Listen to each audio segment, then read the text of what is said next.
आज हम बनाएंगे नारियल भात। एक बोल में 1 कप पुराने बासमती चावल लेंगे। 3 से 4 बार चावल धो लेंगे। आप किसी भी किस्म का पुराना और खुशबूदार चावल यूज कर सकते हैं। चावल धो लिए हैं। धुले हुए चावल पूरी तरह डूब जाए इतना पानी डालकर आधा घंटा भिगोने रखेंगे। हाई फ्लेम पर कुकर में 2 टेबलस्पून घी लिया है। घी गर्म हो चुका है। गैस की फ्लेम लो करके इसमें 3 इलायची, 1 दालचीनी का टुकड़ा और 2 लौंग डालेंगे। पाव कप काजू और 1 टेबलस्पून किशमिश डालकर फ्राई करेंगे।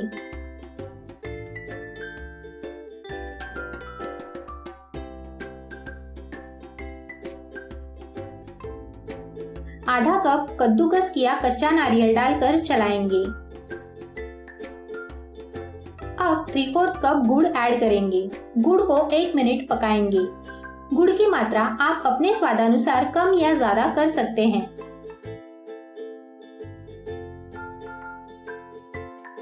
एक मिनट बाद 1 कप गर्म पानी डालेंगे। गैस की फ्लेम हाई करेंगे। अब वक्त हो चला है सब्सक्राइबर शाउट आउट का, जो हम रैंडमली सिलेक्ट करते हैं। Shout out to Afsha.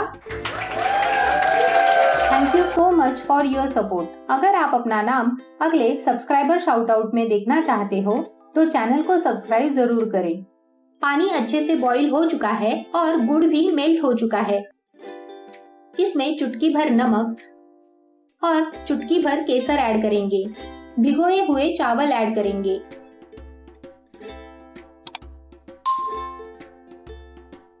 चावल हल्के हाथ से मिक्स करेंगे।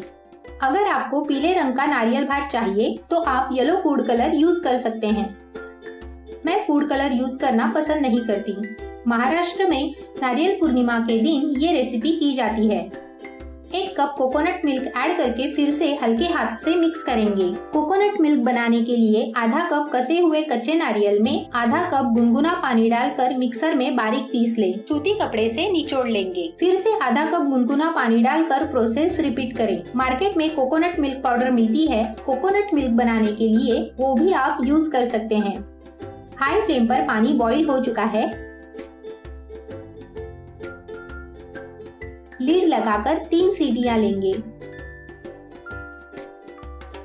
3 सीटियां हो चुकी है। कुकर का प्रेशर निकल चुका है। लीड ओपन करते हैं। वाह, क्या बढ़िया खुशबू फैली है। डिलीशियस नारियल भात रेडी है। अगर आपको ये रेसिपी पसंद आई हो तो वीडियो को लाइक, शेयर और चैनल को सब्सक्राइब जरूर करें।